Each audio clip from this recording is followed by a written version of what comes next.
Hey guys, welcome to season 3 of Flip Tip Fridays. I am beyond excited to get back in the swing of things and start teaching you guys some new skills.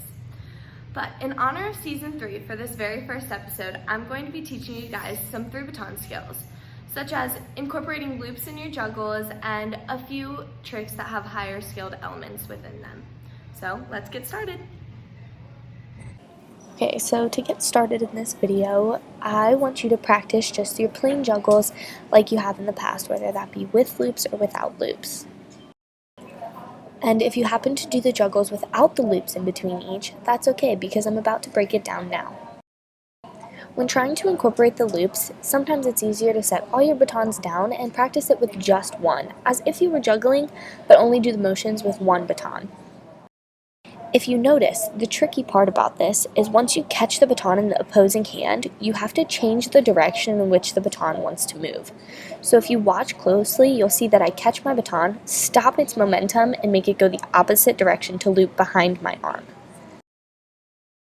Once you've tried it a few times with one baton, you can then try to switch back and forth with 2 batons. So pick up your second baton and pretend as if you were doing the first 2 juggles of juggling.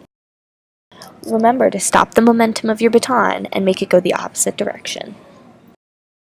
Once that feels pretty easy, go ahead and pick up your third baton and try it while continuously juggling. Now, this may take some time to master.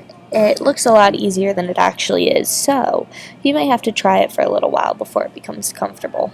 Now that we have covered the basic technique of juggling with 3-baton, I think it would be really cool to try to learn some of the basic skills and tricks that we do when we first start learning 3-baton and competing it.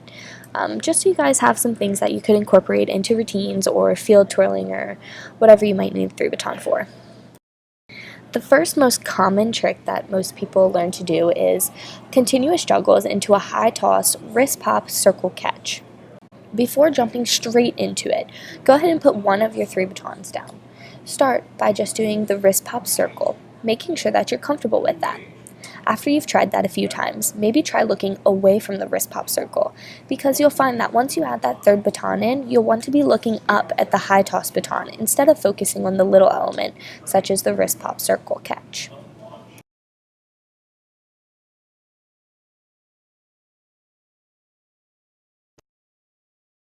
Now, let's try to bump up the difficulty level a little bit.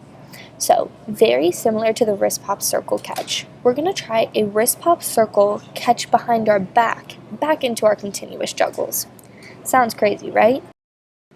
But trust me, once you try it a few times, it won't seem as hard.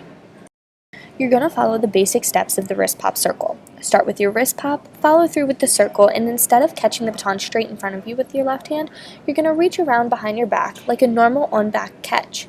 But you're just going to snap the baton there instead of catching straight in front of you.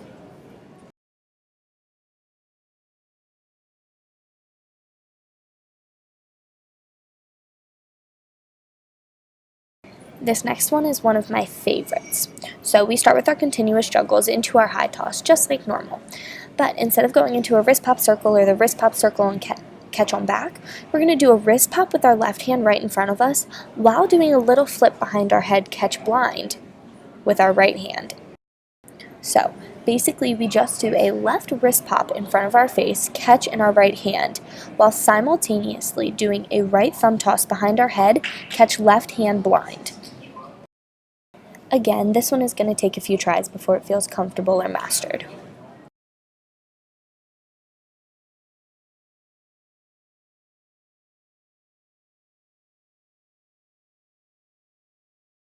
Now, this last one I'm going to teach you is a little bit harder, but I think it'll be worth it. So we start with our continuous juggles just like normal into our high toss, and once we get rid of that baton and it's up in the air, we then execute a double arm roll. So personally, I like to put my left arm out further than my right. And when I do that, my left arm goes straight out and my right arm's a little bit bent, and I do a hand roll with my left hand with that baton and an arm roll over my left arm with our right hand. After catching the hand roll and arm roll, I then release from my right hand back into my continuous juggles. Now, what I find challenging about this one is the fact that I have to look away from my high toss and focus on what's happening right in front of me. So it can be a little bit scary to look away from the high toss at first, but it's something you get used to over time.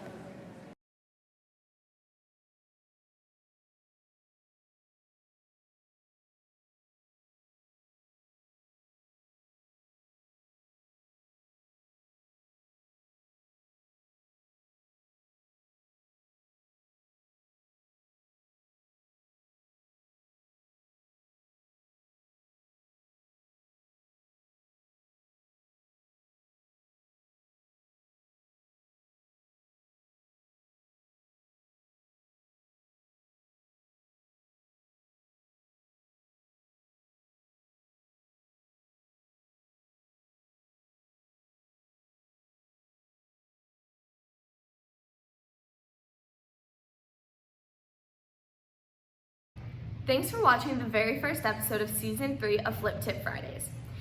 If you have any questions, comments, or concerns, be sure to leave them in the comments down below, or feel free to DM me on any of my social media accounts. If you liked today's video, be sure to give it a big thumbs up and hit the subscribe button down below. And remember, there's only 10 episodes a season, so if you have any requests on what you would like to learn, be sure to get them in as soon as possible. See you next week. Bye!